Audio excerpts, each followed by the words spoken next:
Sherlock Holmes y el silbido que se oía desde el cementerio. Capítulo 1. El sonido inesperado en la madrugada. Era una de esas madrugadas en las que Londres parecía respirar con dificultad bajo una capa de niebla húmeda, mientras las farolas titilaban como si compartieran algún secreto inconfesable. Yo, el Dr. John Watson, dormía profundamente cuando fui despertado por un sonido sordo y apresurado en los escalones del 221B de Baker Street. La puerta de nuestro apartamento se abrió con violencia controlada y entró, como si lo empujara el mismo misterio, el inspector Lestrade. Su abrigo estaba empapado y su bigote goteaba como el tejado de un establo mal sellado. Holmes, que estaba despierto desde antes del alba, como era su costumbre cuando intuía un caso en el horizonte, levantó la mirada con esa expresión de tedio satisfecho que sólo mostraba cuando un crimen desafiante se avecinaba.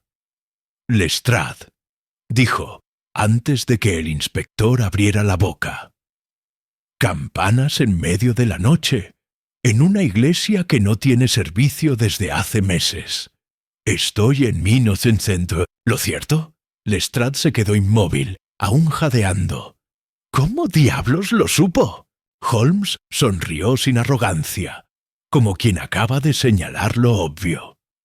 «Sus botas están manchadas de lodo con musgo negro, típico de los patios traseros de parroquias abandonadas en el este de Londres. Huele a cera vieja y humo de carbón, un detalle común en sacristías olvidadas.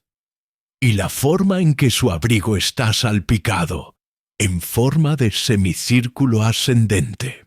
Eso indica que corrió en dirección opuesta a una fuente de calor. Probablemente una vela derribada. Además, el tañido nocturno de una iglesia desierta ya ha sido reportado por The Evening Standard. Usted simplemente llegó primero».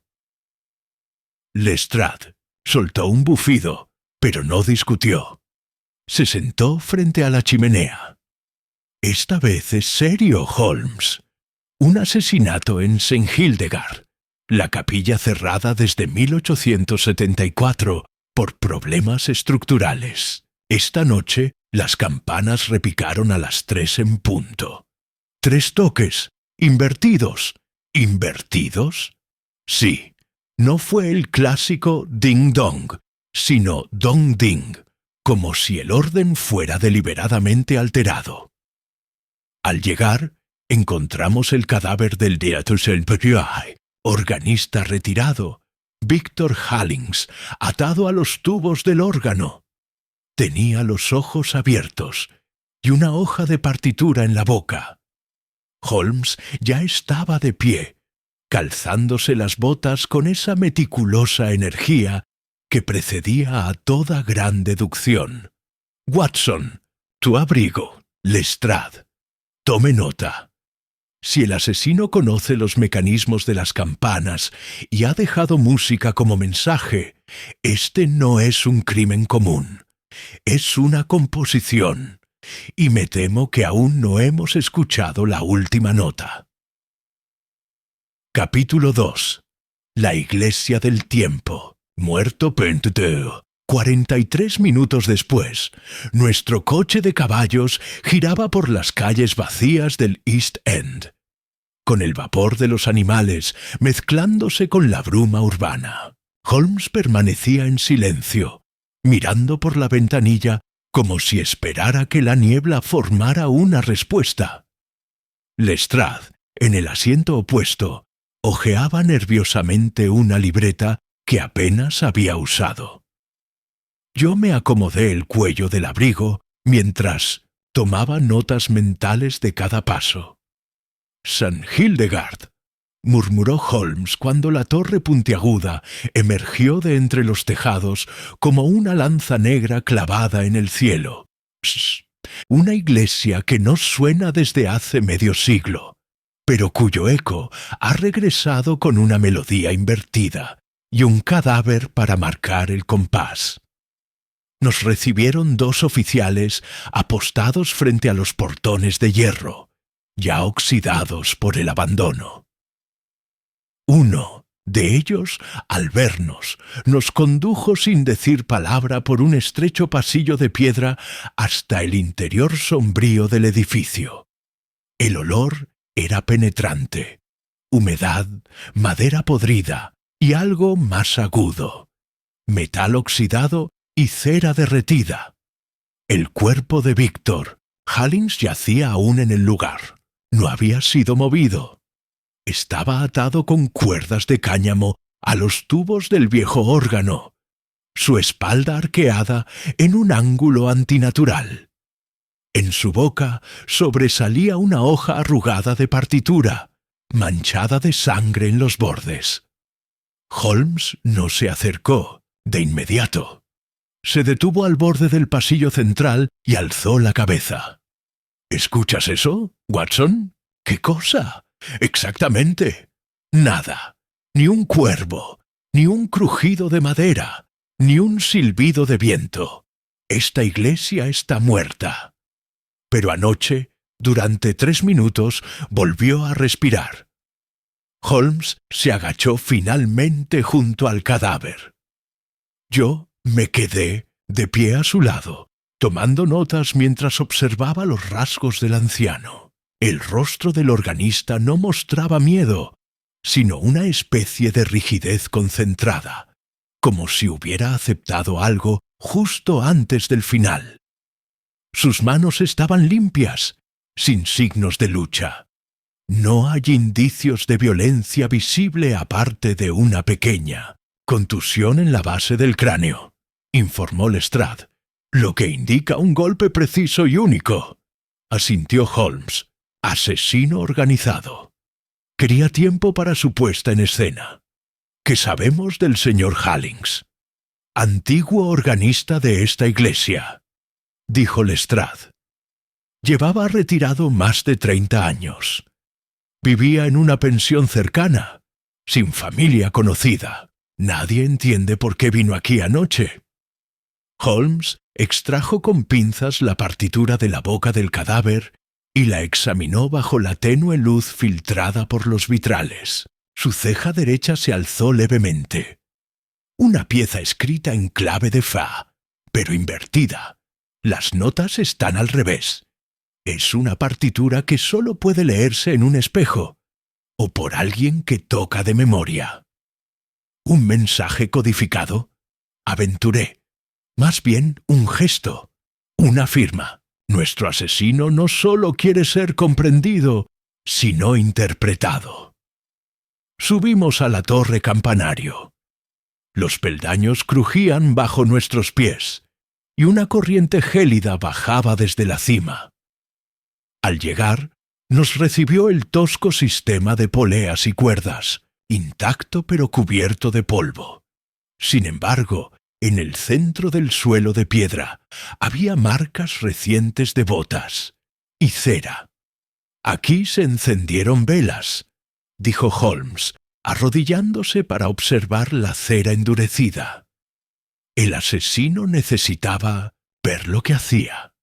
No activó las campanas por accidente.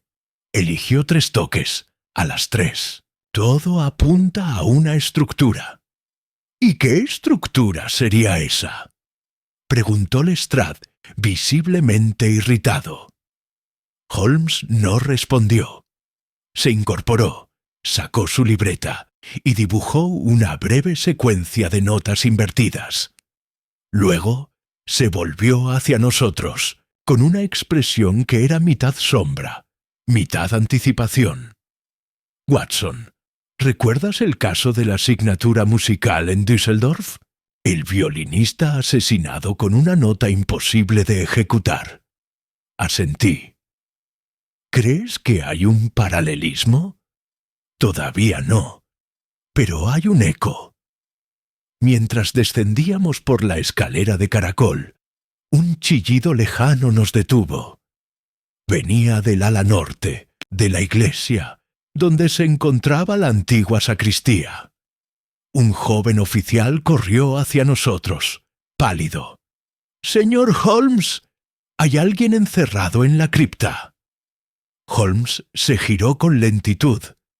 ¿Encerrado o escondido? El joven vaciló, golpeó desde dentro y gritó que las campanas no debían sonar. Capítulo 3. El eco en la cripta sellada. La sacristía se hallaba medio oculta por un biombo polvoriento y una estantería torcida llena de cálices oxidados. Al fondo, detrás de un tapiz rasgado con bordados en latín, encontramos una puerta, baja, de madera ennegrecida y con un candado roto que colgaba como una mandíbula desdentada. Al otro lado, el silencio era total, salvo por una respiración entrecortada que parecía contener siglos de polvo. «¿Quién está ahí?», llamó Lestrade, avanzando con la pistola desenfundada. Durante unos segundos no hubo respuesta. Luego, un golpe seco. Otro. Y entonces, una voz. «No vuelvan a tocar las campanas. No deben sonar jamás». Holmes se adelantó y, sin vacilar, empujó la puerta. Esta cedió con un chirrido profundo, revelando una cripta estrecha, iluminada por un solo cirio casi consumido. En un rincón, temblando, encorvado sobre una manta roída, un hombre de unos 50 años alzaba las manos para protegerse los ojos de la luz. «Por el amor de Dios», dijo con un acento marcado. «Del norte. ¿Quiénes son ustedes? ¿Han venido otra vez?» «Soy el detective Sherlock Holmes», respondió Holmes con calma. «Este es el doctor Watson y el inspector Lestrade. Y no, señor, aún no hemos venido. ¿Con quién nos confunde?»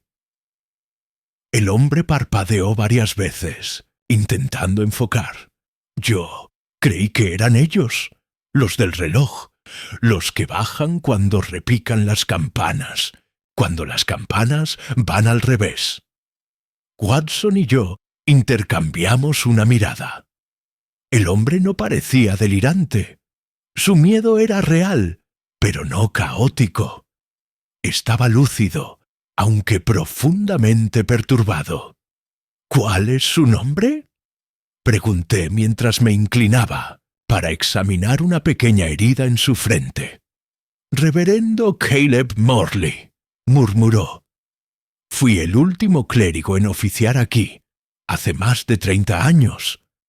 Después del incendio menor en la sacristía, el obispado cerró el lugar. Pero yo no me fui, no del todo. ¿Ha vivido aquí todo este tiempo?», preguntó Lestrade, escéptico. «No, pero he vuelto con frecuencia. Dormía en el hospicio, pero venía aquí por las noches, a vigilar, a asegurarme de que nadie tocara las campanas. Lo prometí. Hice un juramento. Y ahora alguien más lo rompió». Holmes se arrodilló frente a él.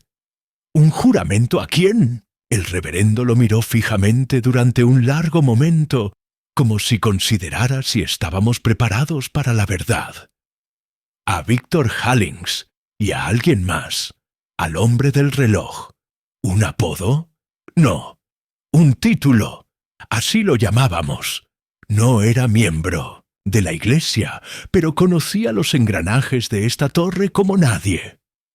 Decía que cada campana tenía una voz, y que si se tañían al revés, el tiempo se abría». Holmes no reaccionó ante la frase, pero su silencio fue más agudo que cualquier exclamación. «¿Ese hombre sigue con vida?», pregunté. «Desapareció hace 20 años. Un día simplemente no volvió. Pero Víctor me advirtió hace una semana. Me dijo que Alguien había rehecho la partitura. Yo no le creí. Ahora está muerto. El reverendo intentó ponerse de pie, pero cayó de rodillas, exhausto. Lo buscaron a él porque sabía leer la música invertida, exclamó. Pero lo peor es que la partitura estaba incompleta, y ahora intentan completarla. Holmes se incorporó lentamente. «Inspector», dijo sin girarse, «que este hombre reciba atención médica. No parece culpable de nada salvo guardar secretos que lo superan. Watson, ¿ves lo que él vio?» Me acerqué al rincón donde Morley había estado sentado. Sobre la pared de piedra, oculto por hollín y tiempo, había un grabado apenas perceptible, un círculo dividido en 12 secciones, como un reloj, pero con símbolos musicales en lugar de números. En el centro, grabada con gubia fina, una palabra canon. «Un canon musical», dije. «Una pieza que se repite, al derecho y al revés». «Precisamente», susurró Holmes. «Una composición circular, como el crimen, como la campana. Alguien está repitiendo una obra escrita hace décadas, pero no por arte, sino por propósito». Tomó su lupa, estudió el grabado y luego murmuró: «Y si esto es lo que creo que es, Watson, no ha sonado la última nota, solo el primer movimiento». Capítulo 4. El hombre que escuchaba el tiempo. A la mañana siguiente, el cielo de Londres parecía aún más pálido de lo habitual, como si la ciudad misma se negara a despertar por completo tras los misterios de la noche anterior. El desayuno en Baker Street pasó prácticamente intacto, salvo por el leve crujir del pan tostado bajo mis dedos y el sonido de Holmes hojeando páginas del The Musical Times con impaciencia quirúrgica. «Watson», dijo de pronto, sin apartar la vista del periódico, «dime, ¿quién compone una partitura que solo puede ser leída al revés, dentro de una iglesia abandonada, y la esconde en la boca de un cadáver? Alguien que no desea que la obra sea interpretada». Respondí, recordando la expresión asustada del reverendo Morley. «O alguien que desea que solo unos pocos la entiendan». «Exacto. O más bien, alguien que escribe para un solo lector, uno que ha leído antes esa música». Holmes se levantó con rapidez. De su estantería extrajo un delgado volumen encuadernado en cuero.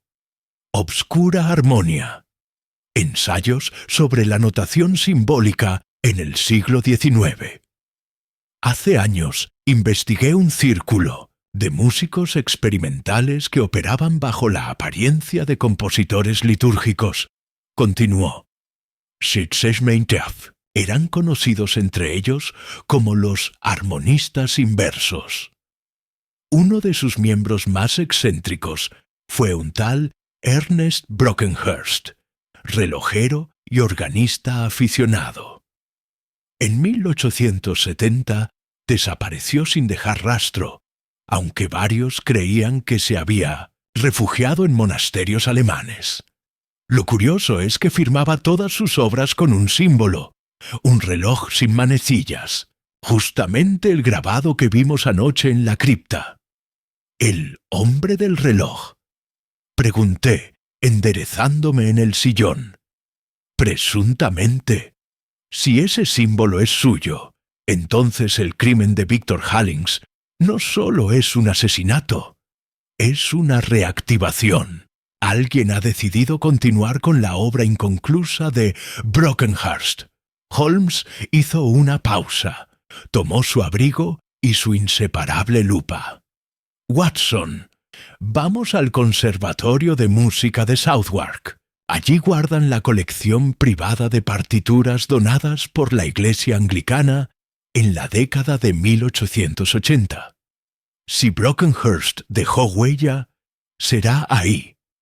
El conservatorio Era un edificio imponente de ladrillos oscuros y ventanas alargadas, que parecía observarnos con desconfianza desde su pórtico cubierto de musgo. Fuimos recibidos por el profesor Archibald Fenwick, un anciano de lentes gruesos que olía a tinta seca y pergamino antiguo. «¿Partituras de Brockenhurst?», repitió, acariciando su barbilla. «No bajo ese nombre, pero sí recuerdo una donación, curiosa, un cuaderno sin firma, con partituras escritas en espejo. Nadie logró interpretarlas. Está en la sección de anomalías musicales». Nos condujo por pasillos tapizados con retratos de compositores, hasta llegar a una sala pequeña donde yacía una vitrina polvorienta. Dentro, cuidadosamente extendido, estaba el manuscrito en cuestión. Holmes pidió permiso para examinarlo de cerca. El profesor accedió. «Miren aquí», dijo Holmes, señalando un compás particular. Estas notas coinciden con la partitura encontrada en la boca de Halling's, pero aquí aparece un fragmento que no estaba en la versión del crimen, lo que significa que la versión hallada era incompleta. Alguien tomó esta obra y la mutiló. ¿Por qué? Quizás para ocultar algo que solo existe en la versión completa, aventuré. O para evitar que se ejecute en su totalidad, musitó Holmes. Hay símbolos superpuestos, marcas que no son musicales. Fenwick, ¿qué significa este glifo? El profesor frunció el ceño. Eso no es notación musical, es criptografía. Esa marca, indicó, aparece también en ciertos tratados medievales sobre ritos de invocación armónica, sutilezas del folclore europeo, cosas que un músico serio no consideraría más que superstición. Holmes no respondió. Guardó silencio durante un largo instante, como si afinara una cuerda en su mente. ¿Podríamos saber quién consultó esta partitura recientemente? El profesor asintió, consultando un pequeño libro de registros. Un estudiante, Martin Ellery, organista, solía practicar en capillas privadas, aunque hace meses que no se presenta por aquí. Curioso joven, decía que la música tenía un orden secreto que debía restituirse. Dirección, pidió Holmes, ya adelantándose hacia la puerta. 20 minutos más tarde, nos encontrábamos frente a un edificio de habitaciones alquiladas en Walworth. Subimos a su cuarto piso por una escalera estrecha y tocamos la puerta de Martin Ellery. No hubo respuesta. Holmes intentó girar el pomo. Cerrado. Con una aguja delgada y en menos de 10 segundos, la cerradura cedió. El interior olía a aceite de lámpara, tinta fresca y cera. Sobre el escritorio, junto a un espejo roto, descansaba una partitura extendida. Era el mismo canon, pero esta vez con las 12 secciones completas, y en el margen inferior una anotación a lápiz. El segundo repique será esta noche. Capítulo 5. El segundo movimiento. El cuarto de Martin Ellery parecía más el refugio de un alquimista que la vivienda de un estudiante de música.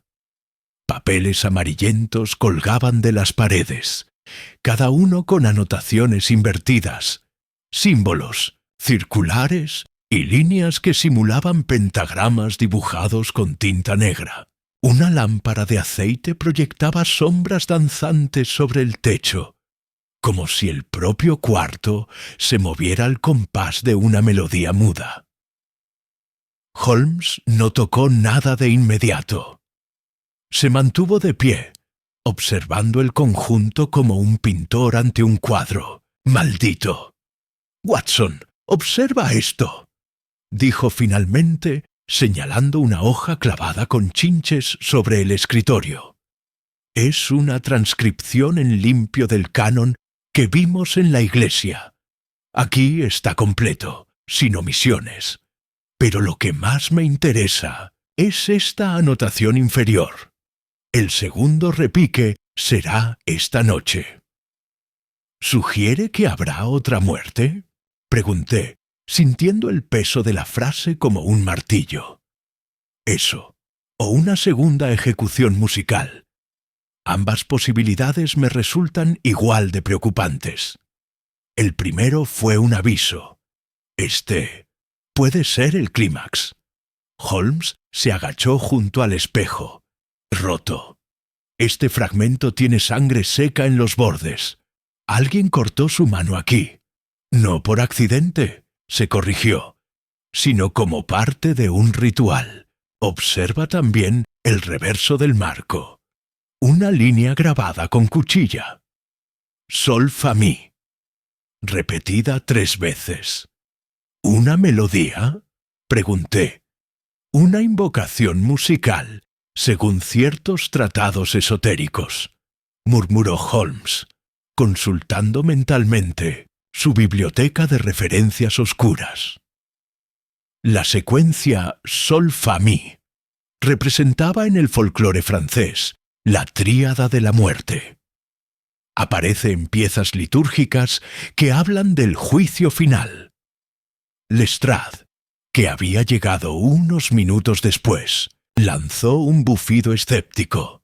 ¿Me está diciendo que perseguimos a un músico que cree estar tocando la música del Apocalipsis? Holmes le dirigió una mirada fugaz. Le estoy diciendo que perseguimos a alguien que cree que la música puede reordenar el tiempo. Y está dispuesto a matar por ello. Con la dirección obtenida en el registro del conservatorio, Lestrade organizó un equipo para buscar a Martin Ellery por los círculos musicales y religiosos del sur de Londres. Mientras tanto, Holmes y yo regresamos a Baker Street con la partitura completa, que él extendió cuidadosamente sobre la alfombra del salón, como si desplegara un mapa de guerra. Watson, dijo señalando una sección del canon. Observa la secuencia en el tercer segmento. Aquí cambia el ritmo, pero no la melodía.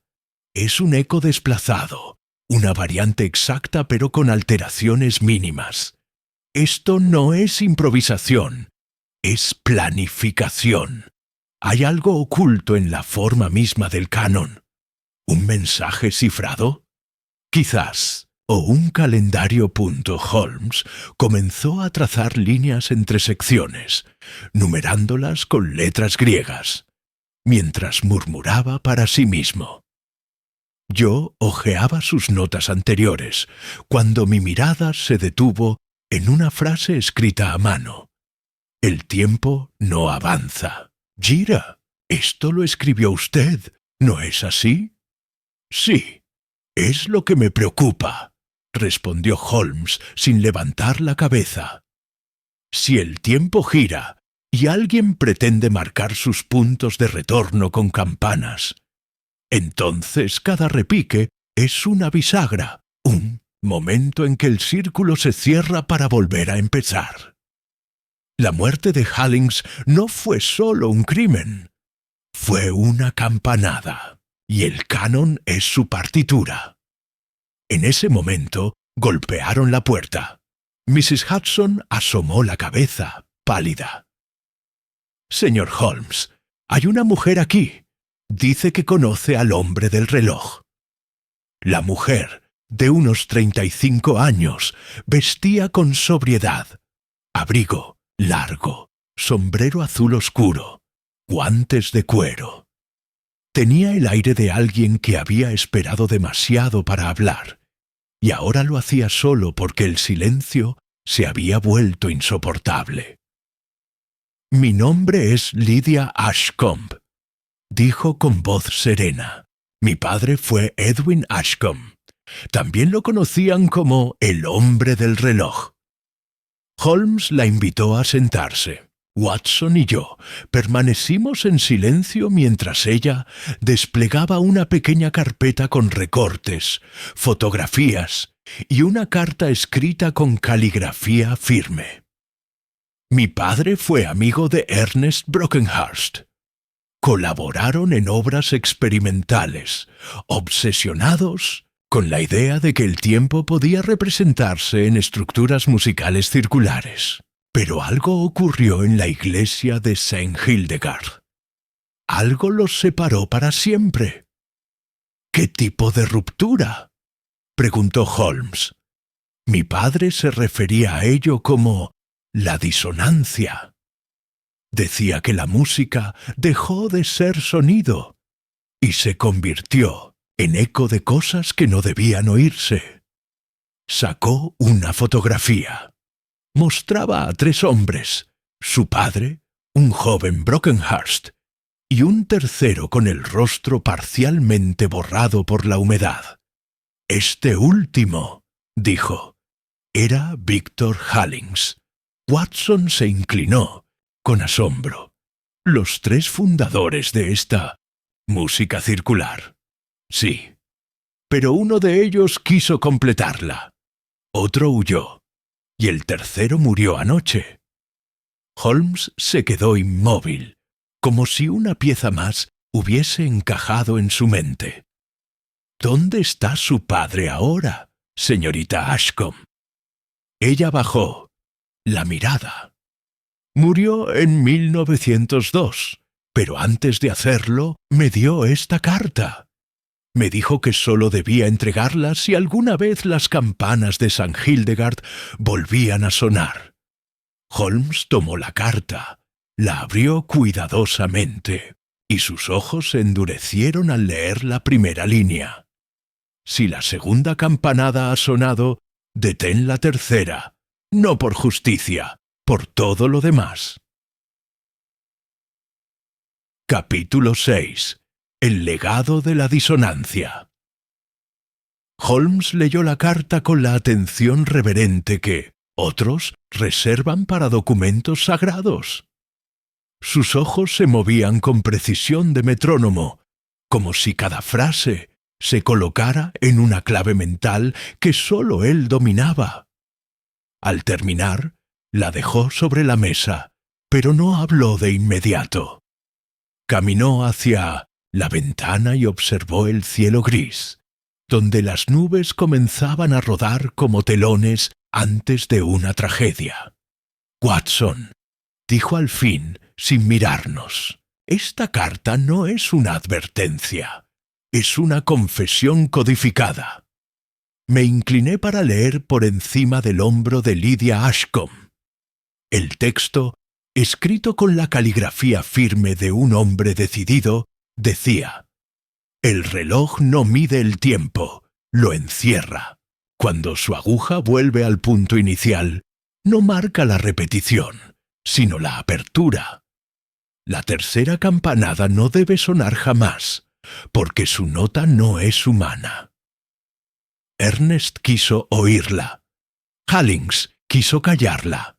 Yo la conocí, y por ello elegí el silencio. Si lees esto, significa que alguien ha reanudado el canon, que el círculo ha girado demasiado. Elige el error si es necesario, pero no completes la secuencia.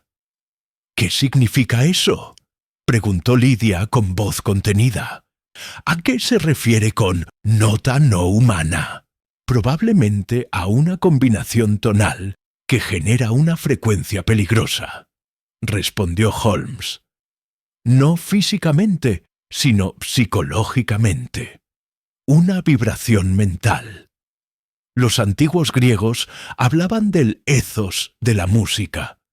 Ciertas escalas provocaban ira, otras paz.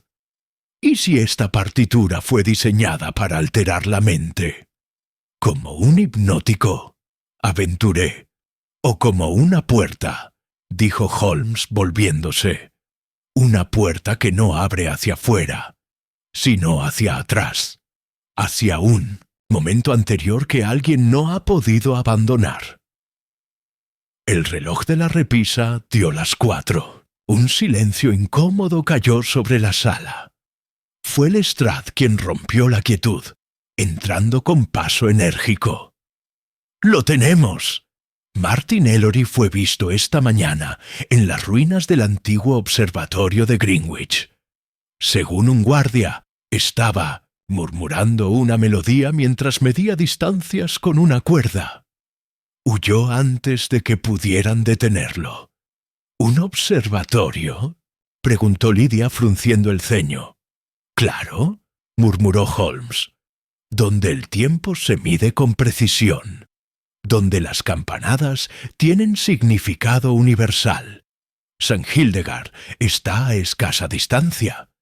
Si el primer repique fue simbólico y el segundo fue advertencia, entonces el tercero será ejecución, musical o literal». «¿Y qué haremos?», pregunté. «Volveremos a la iglesia antes que Ellery. Con la partitura completa en mano y la carta del señor Ashcombe, tal vez podamos evitar que suene esa tercera campana». La noche caía cuando llegamos por segunda vez a St. Hildegard. Esta vez el aire no tenía la densidad inquietante de la madrugada anterior. No, había algo distinto, como si el edificio hubiese comenzado a esperarnos. Holmes caminaba por delante, su linterna iluminando fragmentos de piedra tallada y bancas rotas. Llevaba la partitura cuidadosamente enrollada en el bolsillo interior del abrigo. Yo sostenía la carta de Edwin Ashcombe. Lydia avanzaba detrás, silenciosa, pero determinada. Lestrade había apostado 2 oficiales fuera, por si Martin Ellery aparecía. Llegamos al altar, donde el órgano permanecía inmóvil como un cadáver glorioso. Holmes se arrodilló junto al banco del organista y deslizó la mano debajo. Extrajo algo envuelto en paño oscuro. «Lo dejé esta mañana para comprobar si alguien más había estado aquí», explicó, y como sospechaba, lo movieron. «El asesino ha vuelto. Ayer fue Hallings. Hoy quizás se necesite a alguien más para completar el canon». «¿Dónde cree que sucederá?», pregunté. «En la torre, pero no en el campanario. En el interior de la maquinaria del reloj». Subimos una vez más por la escalera de caracol, pero esta vez el silencio no era solo ausencia de sonido, era expectativa. Al llegar al nivel intermedio, notamos que la puerta al mecanismo central estaba entreabierta. Dentro, una figura nos esperaba. Martin Ellery estaba de pie ante una serie de poleas, engranajes detenidos y campanas conectadas a una cuerda en espiral. Tenía los ojos enrojecidos, las manos cubiertas de tinta y cera. Frente a él, sobre una mesa improvisada con un reclinatorio invertido, reposaba una hoja. La partitura completa del canon invertido. «No se acerquen», dijo sin volverse. «Ya está casi completo». «Martin», dijo Lydia con firmeza, «esta música fue creada para ser incompleta. Fue diseñada para advertir, no para sonar». «¡No lo entienden!», gritó Ellery. «El tiempo es un error que se repite. El canon corrige ese error. Si suena completo, podremos detenerlo. Volver al primer compás». Antes de las decisiones, antes de las pérdidas, Holmes avanzó un paso. ¿Y cuántos tendrán que morir para que...? Capítulo 7. El repique hacia adentro. El sonido no fue como el de una campana común. No hubo eco, no vibración. Fue como si el aire hubiese sido succionado de la sala, y lo que quedó en su lugar fuese una pausa incompleta. Sentí el estómago hundirse como al borde de un abismo. La cuerda osciló, pero la campana misma no pareció moverse, y sin embargo, todos la oímos. Holmes retrocedió un paso, su rostro pálido pero firme. «Eso no fue sonido», murmuró. Fue la ausencia de uno. Martin Ellery se tambaleó, con los ojos clavados en el vacío. Sus labios se movían sin producir palabras, como si intentara seguir un compás que sólo él podía percibir. En su mano aún sostenía un fragmento de espejo, el mismo que habíamos visto en su habitación, ahora con una grieta adicional en el centro. «Ya ha comenzado», susurró. «La tercera nota está escrita en el silencio. ¿Lo ven? ¿Lo ven?» Lydia Ashcombe se adelantó un paso. «Martin, basta. No hay redención en un canon invertido». Mi padre lo comprendió. Halling's también. Detente antes de terminar lo que Brockenhurst apenas se atrevió a comenzar. Ellery no respondió.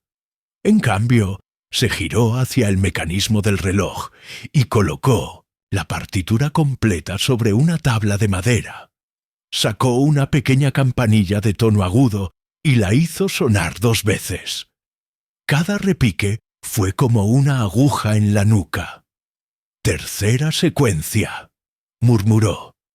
«Necesita una frecuencia que no puede oírse, solo recordarse». Holmes, en un gesto rápido, se agachó y recogió una herramienta metálica del suelo, una antigua llave de afinación. Sin aviso, la arrojó contra la cuerda principal que conectaba las poleas al contrapeso del reloj. El impacto fue suficiente para desequilibrar el sistema. Un chasquido agudo, un giro descontrolado, y la polea principal se trabó. La tensión en la cuerda fue tal que Ellery fue empujado hacia atrás, cayendo contra la piedra con un grito ahogado. La partitura voló por el aire. Lydia la atrapó antes de que cayera sobre una vela encendida. «Watson», llamó Holmes, «ayúdeme a bloquear el eje del engranaje». Corrimos hacia la estructura y clavamos con fuerza una barra de hierro entre los dientes del mecanismo. El sistema vibró una vez y se detuvo. El repique no continuó. Ellery jadeaba en el suelo, la frente sangrando ligeramente. Holmes se arrodilló a su lado. ¿Cuántos compases faltaban, Martin?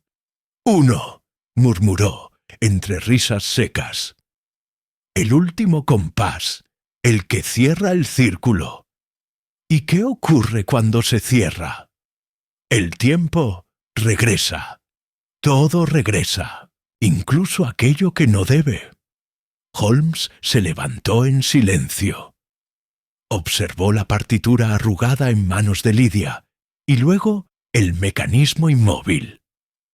Su expresión era sombría, casi apesadumbrada. «Este hombre no es un asesino por codicia», dijo finalmente. «Es un instrumento de algo más. No místico, no sobrenatural, pero sí humano. Demasiado humano. El deseo de deshacer el pasado, de corregir errores imposibles, de convertir la memoria en partitura y la culpa en armonía». Lestrade, que acababa de subir al campanario con 2 agentes, asintió con gravedad. «Se lo llevarán al hospital primero. Está claramente desorientado. ¿Cree que hubo más cómplices?» «No», dijo Holmes con seguridad. «Pero sí hubo espectadores. Brockenhurst dejó una obra inconclusa.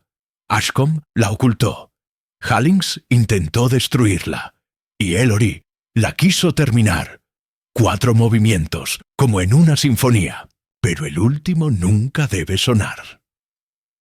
Mientras los agentes bajaban a Ellory por la escalera, Lydia se acercó a Holmes. ¿Cree que esto ha terminado? Holmes la miró largamente, con esa expresión suya que no buscaba consolar ni asustar, sino simplemente, haz decir la verdad. No creo que nada creado con tanta precisión se termine jamás.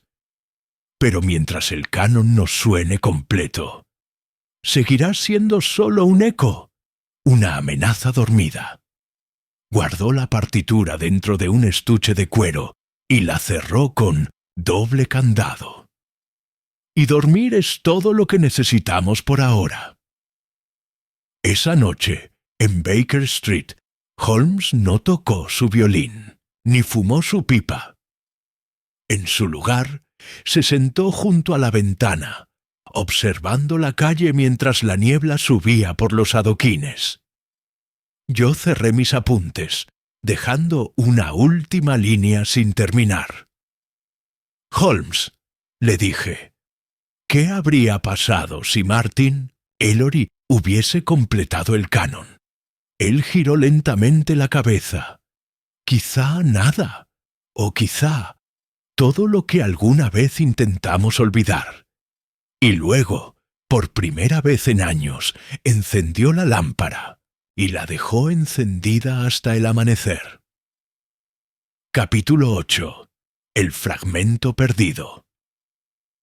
A la mañana siguiente, el cielo londinense se cubrió de un gris casi blanco, tan pálido que parecía absorber la luz en lugar de reflejarla.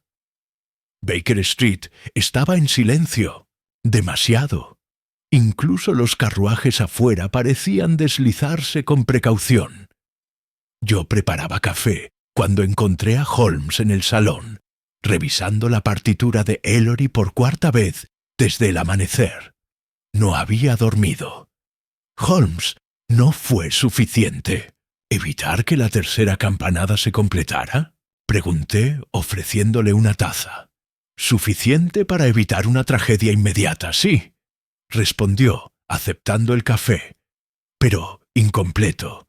Y ya sabes lo que pienso de los patrones rotos, Watson. No descansan, se reconfiguran. Señaló un punto específico en el margen de la partitura. Mira esta mancha aquí.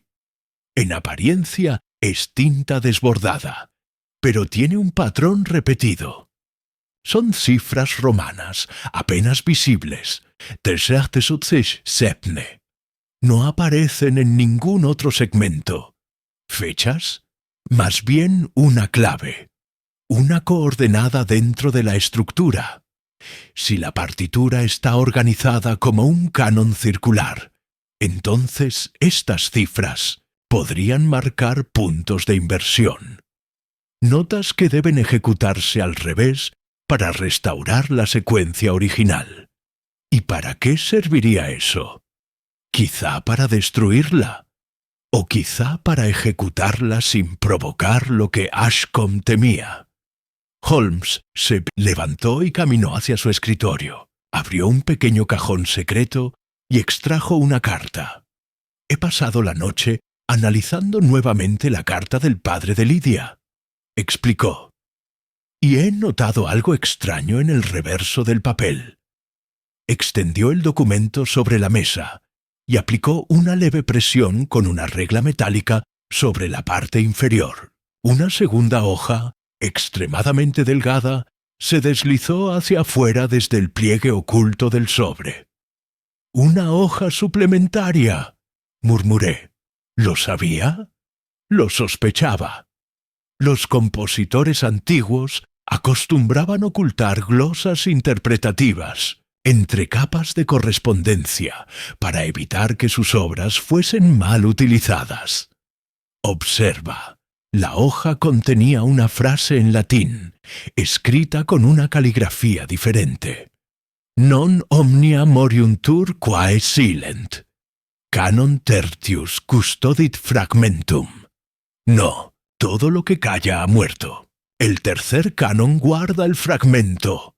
Traducí en voz baja. lo cual nos indica que la tercera campanada no era sólo la culminación del canon, sino el guardián de algo más. Un fragmento perdido, quizás nunca interpretado, ni por Brockenhurst. Antes de que pudiera preguntar más, Mrs. Hudson llamó a la puerta con un telegrama en mano. «Es de Scotland Yard, señor Holmes. Un tal reverendo Morley ha escapado del hospital de St. Thomas». ¿Escapado? Se llevó consigo una carpeta que había dejado en su habitación. Añadió, inquieta, «Y dejó esto». Nos entregó una pequeña caja de madera, sin nombre ni nota. Holmes la abrió con sumo cuidado. En el interior había una llave, antigua, curvada, y con una inscripción grabada. Harmonium Negriqueras, cripta de la rosa. «Watson», dijo Holmes sin levantar la vista. «¿Recuerdas lo que el reverendo nos dijo la noche del crimen? Lo buscaron porque sabía leer, la música invertida, pero la partitura estaba incompleta». «Exacto.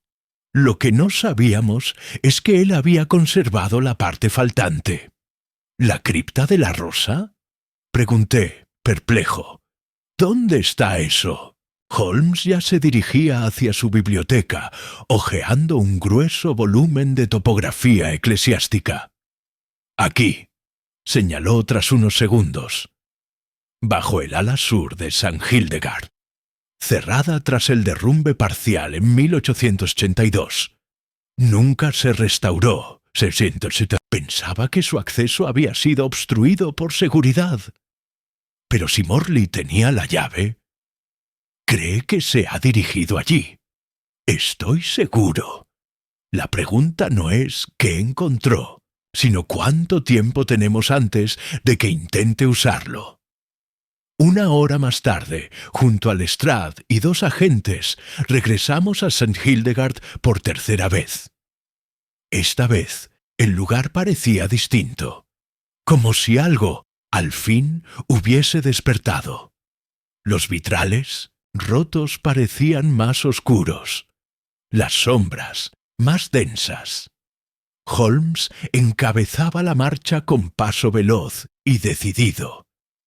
«Según los planos», explicó mientras descendíamos por una galería lateral, la entrada original a la cripta de la rosa estaba bajo el altar secundario, sellada con hierro forjado. «¿Y si no encontramos nada? Entonces sabremos que lo más peligroso no fue el canon, sino lo que inspiró su creación». Detrás de una pared cubierta de hiedra interior, hallamos finalmente una puerta semicircular de metal, oculta durante décadas por polvo, piedras y olvido. La cerradura, corroída por el tiempo, cedió con la llave del reverendo Plagg. Holmes bajó primero. La cripta era más estrecha de lo esperado. Apenas una sala circular con paredes de piedra húmeda y un altar tallado con relieves musicales. En el centro, una figura encorvada, el reverendo Caleb Morley. Estaba de rodillas, con una partitura abierta frente a él, pero no nos miró. Solo murmuraba. No debía sonar. Jamás debía sonar. Y sin embargo, aún puede hacerlo. Holmes se acercó lentamente. «¿Qué encontraste, reverendo?» Morley alzó la vista. Sus ojos estaban vidriosos, pero fijos. El fragmento final, el que nadie tocó, el que solo puede ser interpretado desde dentro del eco. Y colocó sobre el altar una página arrancada de la partitura original, que nadie había visto antes, una que Holmes miró con expresión grave y murmuró. «Este no es un compás, es una entrada». Capítulo 9. La notación de la puerta. Holmes sostuvo el fragmento arrancado con extremo cuidado, como si el más leve movimiento pudiera disolverlo. La hoja, envejecida pero intacta, estaba cubierta con un tipo de notación que ni siquiera yo, acostumbrado ya a ver cifras y símbolos de lo más extraño en nuestras investigaciones, lograba descifrar con claridad. No eran notas musicales comunes, ni claves de sol, ni silencios, ni compases. Eran formas circulares, espirales que se desdoblaban, como conchas marinas, inscritas dentro de pentagramas rotos, y entre ellas una serie de líneas punteadas que no conducían a ningún sonido audible, pero que parecían señalar algo más. «Esto no se compone para ser escuchado», dijo Holmes con voz baja, casi reverencial. «Esto se compone para ser seguido». «¿Un mapa?», preguntó Lestrade, mirando por encima del hombro de Holmes con el ceño fruncido. «Una cartografía sonora, o mejor dicho, espacio-temporal. Mira esta figura», señaló una espiral rodeada de marcas numéricas romanas. «Coincide con las coordenadas que vimos anotadas en la partitura principal, 6x10. Y aquí, esta línea curva no se traduce en música, sino en dirección. El fragmento final no era el final del canon. Era un portal hacia algo más antiguo que la música misma. ¿Y qué supones que sea eso?», aventuré, sintiendo un escalofrío que no tenía que ver con la humedad de la cripta. La razón por la cual todos los involucrados, Brockenhurst, Hallings, Ashcombe, intentaron destruir la obra, cada uno a su manera. Holmes extendió el fragmento sobre el altar de piedra. Luego miró alrededor. Sus ojos se detuvieron en un relieve tallado en la pared de la cripta. A simple vista, era un diseño decorativo. Un lazo de flores, una rosa de piedra, unas líneas curvas. Pero Holmes no veía ornamento. Veía estructura. «Watson, esta flor no es una rosa cualquiera. Observa el número de pétalos. 12. El mismo número que el canon, el mismo número del grabado que encontramos junto a la palabra canon. Y cada pétalo tiene una dirección». Tomó su lupa y estudió el borde de cada uno. Cada línea contiene una muesca diminuta, como si cada pétalo fuera una tecla, un mecanismo. ¿Y si esto es un dispositivo? No musical, sino físico. Antes de que pudiera replicar, el reverendo Morley, aún de rodillas, murmuró: «Brockenhurst lo diseñó así. Era un órgano invertido, uno que no proyectaba sonido, sino que lo absorbía. Decía que con los tonos correctos las piedras responderían». «¿Y lo usó alguna vez?», preguntó Holmes, sin apartar la mirada del grabado. Morley negó con la cabeza. «Nunca. Le faltaba el último compás, el fragmento que ahora tienen en las manos. Lo escribió, pero luego lo escondió. Dijo que quien lo ejecutara debía estar dispuesto a cerrar el círculo, incluso al costo de su conciencia». Holmes deslizó un dedo por los pétalos de piedra. Nada ocurrió. Luego colocó el fragmento en el centro exacto del altar y esperó. Por un momento no pasó nada. El silencio de la cripta se volvió absoluto, tan espeso que podía sentirse en la garganta. Pero entonces, un leve crujido, una vibración bajo nuestros pies. Las paredes no temblaban, pero el aire sí. La rosa de piedra se hundió lentamente, y una sección del muro se abrió con un clic profundo y seco. Del otro lado, una galería angosta descendía en espiral, flanqueada por antorchas apagadas y escalones cubiertos de símbolos. Holmes no se movió. «Aquí está el eco», dijo en voz baja. Pchos, no un sonido, sino un lugar. Un eco guardado en piedra. Lidia se adelantó, pálida pero decidida. ¿Vamos a bajar? Holmes asintió con lentitud. Tenemos que hacerlo, no para terminar la obra, sino para entender por qué nunca debió tocarse. Lestrade hizo una señal a los agentes, que encendieron lámparas de aceite. Bajamos en fila, en silencio, sintiendo cómo el aire cambiaba con cada paso. No era más húmedo ni más frío, pero era más antiguo. Al fondo de la galería, un nuevo espacio circular nos esperaba, una cámara vacía, salvo por un atril de hierro oxidado, y sobre él una copia del canon entera, sin enmiendas, sin tachaduras, como si hubiese estado esperando allí desde el inicio de la obra. Holmes se acercó, observó la página y dijo sin levantar la voz: «No es un canon invertido, es un espejo del tiempo, y alguien lo escribió, desde el otro lado». Capítulo 10.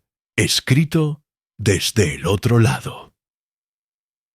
La cámara era más pequeña de lo que sugería la galería que la precedía. Estaba construida con precisión casi quirúrgica.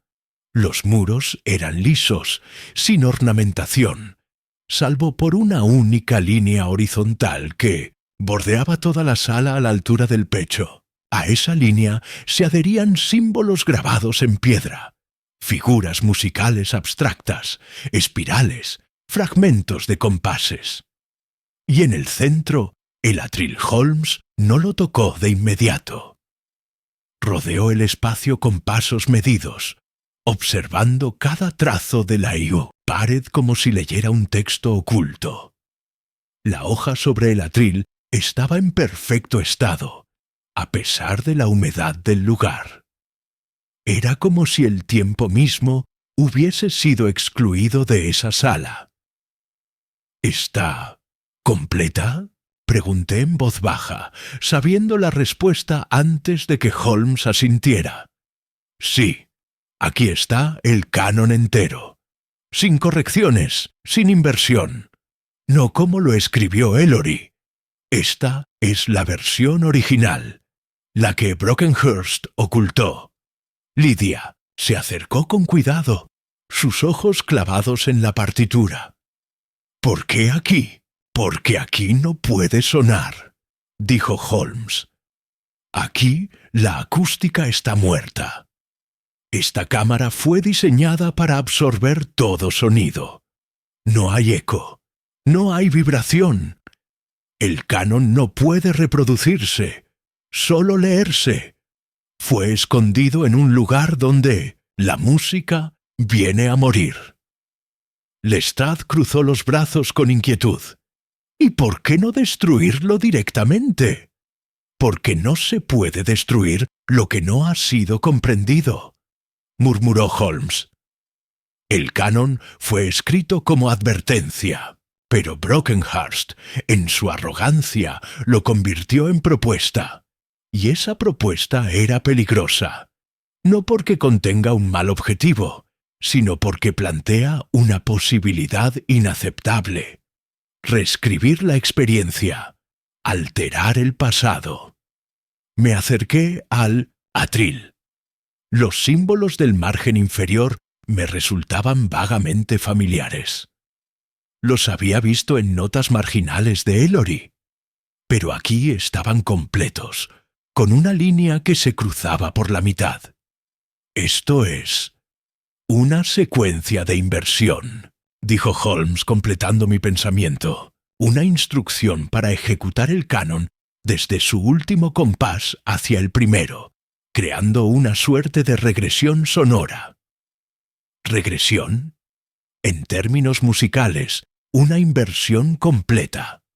En términos existenciales, una ilusión de retorno, como si, en teoría, al completar la ejecución perfecta, uno pudiera reconstruir el momento anterior, no en la realidad externa, sino en la conciencia.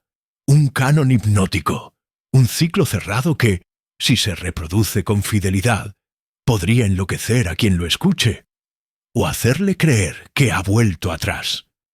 Morley, que había permanecido sentado en el suelo, levantó la cabeza. Brockenhurst intentó tocarlo una sola vez. No terminó. Vomitó sangre.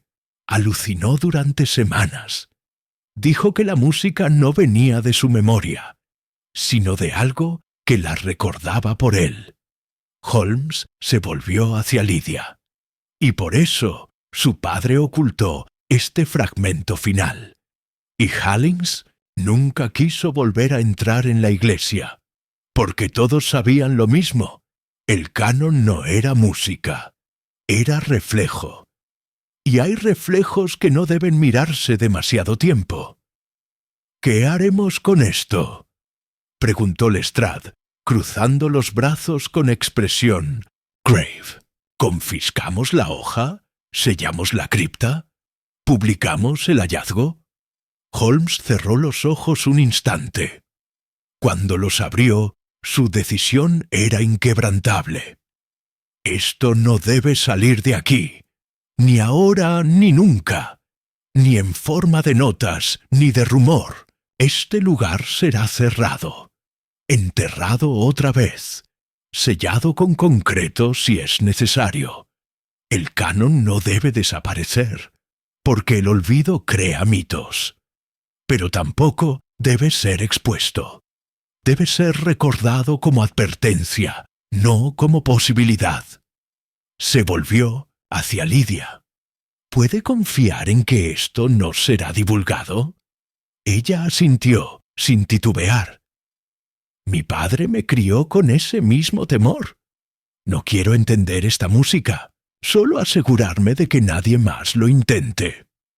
Holmes tomó la hoja con guantes de lino y la colocó en una caja metálica sellada con lacre. Luego miró a Morley. «Puede guiarnos a la salida». El reverendo se incorporó lentamente. Lo vi más lúcido que la vez anterior. Como si el acto de traer el canon a la luz, de enfrentarlo por última vez, hubiese liberado su mente del peso que lo había doblegado durante décadas. Mientras ascendíamos la galería, noté que Holmes había guardado una copia fotográfica de la partitura bajo su abrigo. Lo confronté con la mirada. Él simplemente negó con la cabeza. «No la guardo por obsesión», me dijo en voz baja. «La guardo para protegerla. Para que, si alguna vez alguien tropieza con la historia incompleta, pueda corregir el error, sin necesidad de repetirlo». Ya, de regreso en Baker Street, mientras la tarde moría tras los cristales, Holmes tocó una sola nota en su violín. Una nota tenue, sin eco. Y no volvió a tocar otra ese día, ni esa semana, ni en los meses que siguieron. Capítulo 11. Ecos del compás roto. Pasaron 2 semanas desde la clausura de la cripta bajo St. Hildegard. El canon fue sellado, literalmente, bajo piedra y vigilancia. La Iglesia aceptó la intervención silenciosa de Scotland Yard, agradecida por evitar un escándalo de proporciones incalculables. No se publicó ningún informe oficial. Ninguna muerte fue atribuida a nada más que causas naturales. Nadie más fue arrestado. Y sin embargo, el caso no abandonó a Holmes. Lo encontraba a menudo en su sillón, la mirada perdida en la textura del techo, sin violín en mano ni cigarro encendido. Algunas noches murmuraba compases al revés, como quien recita un conjuro sin saber si está rompiendo o reconstruyendo el hechizo. Yo tomaba mis notas con discreción, sin insistir. Había aprendido a no forzar palabras cuando Holmes estaba pensando, especialmente cuando pensaba con tanto silencio. Una mañana cualquiera, mientras el reloj de la repisa marcaba las 8 y media con su acostumbrado golpecito metálico, Holmes se levantó de repente. «Watson», dijo sin emoción, «hay algo que olvidamos. ¿Respecto al caso? Respecto a su estructura. Hemos sellado el canon, sí, pero el eco no se aloja únicamente en las notas, sino en las mentes que lo oyeron». Abrió un cajón y sacó una hoja de papel con la partitura fotográfica del fragmento final. Yo creí que la había destruido. Pensé que la había quemado. Lo consideré, admitió. Pero no quise confiar en el fuego, lo que podría necesitar explicación. Esta no es una copia completa. Está reducida. Segmentos omitidos, pero suficientes para estudiar la forma. Y he llegado a una conclusión preocupante. Extendió el papel sobre la mesa del desayuno, al lado de la tetera. Observa estas marcas secundarias, las mismas que vimos en la cámara. Son coordenadas, sí, pero también son marcas de repetición. Y hay una que se repite 3 veces. Aquí, aquí y aquí. Señaló 3 puntos que formaban un triángulo invertido en el margen. ¿Y qué significa? Que hay una parte del canon que nunca leímos. No porque esté perdida, sino porque fue colocada fuera de nuestra vista. Es decir, no en la partitura, sino en otra parte de la iglesia. ¿Otra cripta? Aventuré. Holmes negó. Una resonancia, algo que solo puede activarse cuando el patrón mental está en marcha. Brockenhurst no diseñó una sola estructura. Diseñó una secuencia que, una vez iniciada, reverbera en la mente de quien la escucha. Y si Martin Ellery oyó siquiera una parte. Está diciendo que aunque no se completó el canon, algo en él sí se activó. Exacto. En ese momento llegó un telegrama. Holmes lo abrió en silencio. Lo leyó con la ceja izquierda, arqueándose, poco a poco, como una nota que sube sin cesar hasta volverse insoportable. «Del Lestrade», dijo, y me lo pasó. «Cuerpo de Ellery hallado en su celda. No hay señales de violencia. Manos cruzadas sobre el pecho. En el suelo, una hoja rasgada de pentagrama y sangre en las orejas». Nos miramos sin hablar durante varios segundos. ¿Se suicidó? Holmes negó con firmeza. No. Escuchó algo que ya no era parte de este mundo. No con los oídos, Watson, con la memoria. Y la memoria, cuando se rompe, sangra. Se levantó, tomó su abrigo y se lo puso con lentitud. «Vamos. Quiero ver esa celda antes de que la limpien.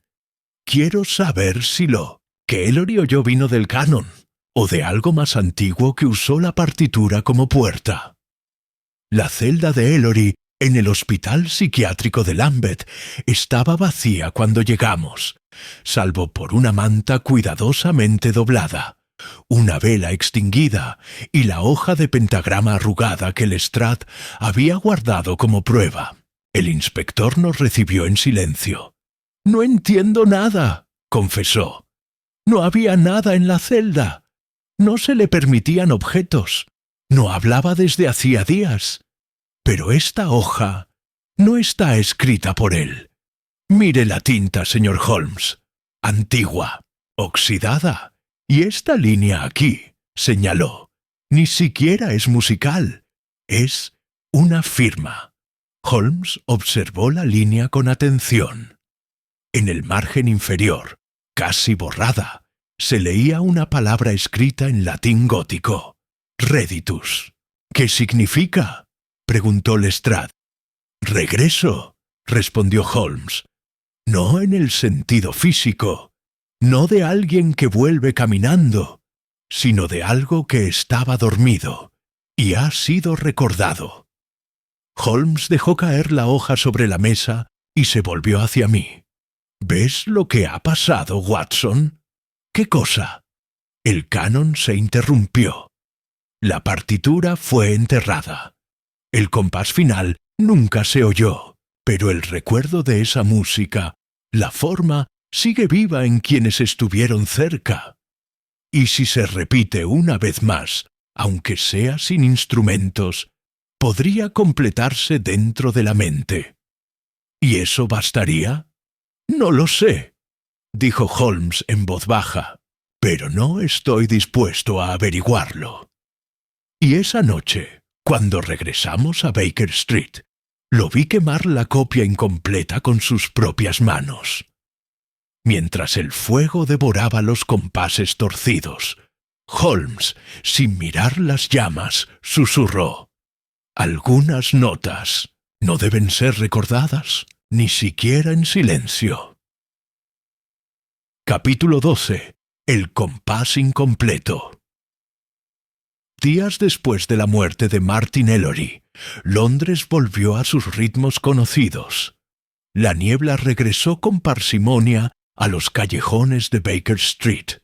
Los vendedores voceaban sus mercancías sin entusiasmo, y los titulares de los periódicos se alejaron del crimen, del arte, de la música, para centrarse de nuevo en la política de siempre.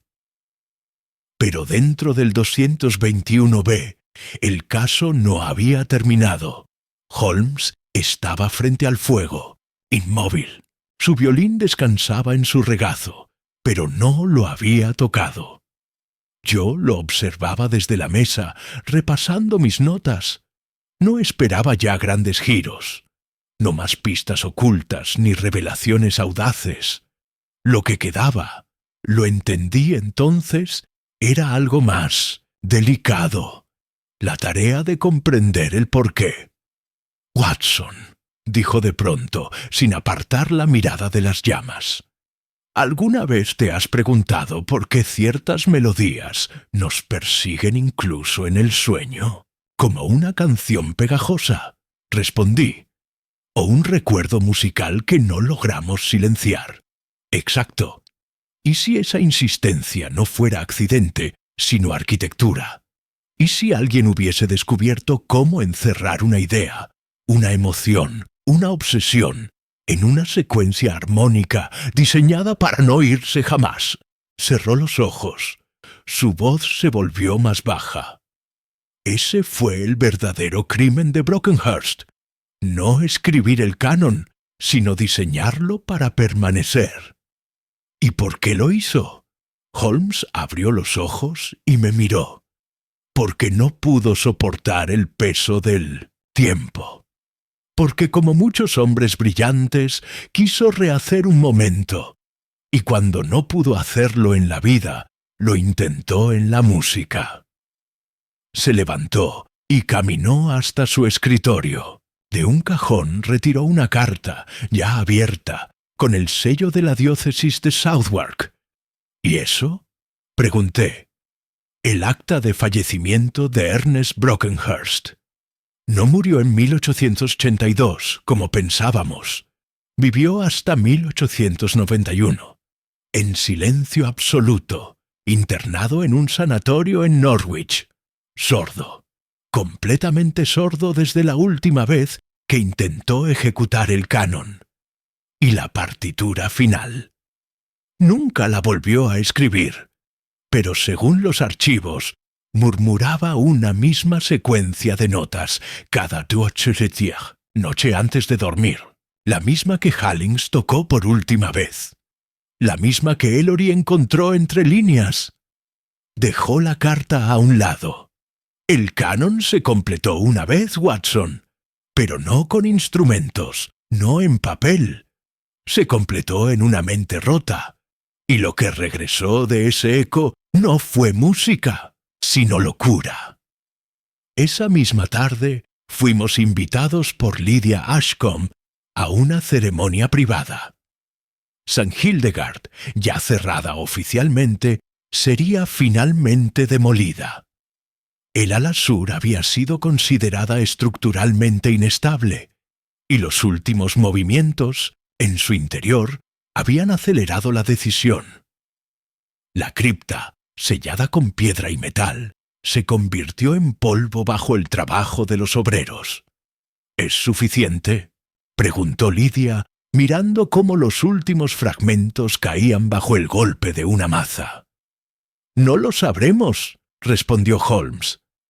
«Pero a veces, borrar el escenario impide que se repita la obra».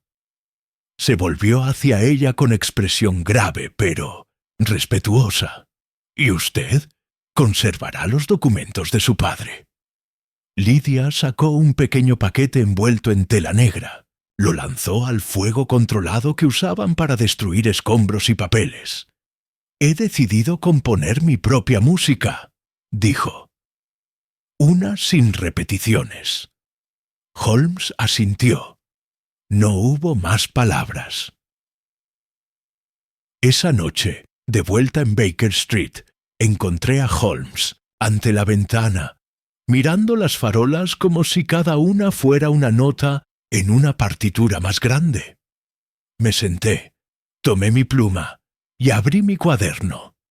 No sabía aún cómo titular este caso. No era simplemente el crimen del canon, ni el asesino de las campanas. No encajaba en los moldes de otros misterios. Holmes interrumpió mi escritura con voz suave. «Llámalo el compás incompleto. Porque nunca se terminó.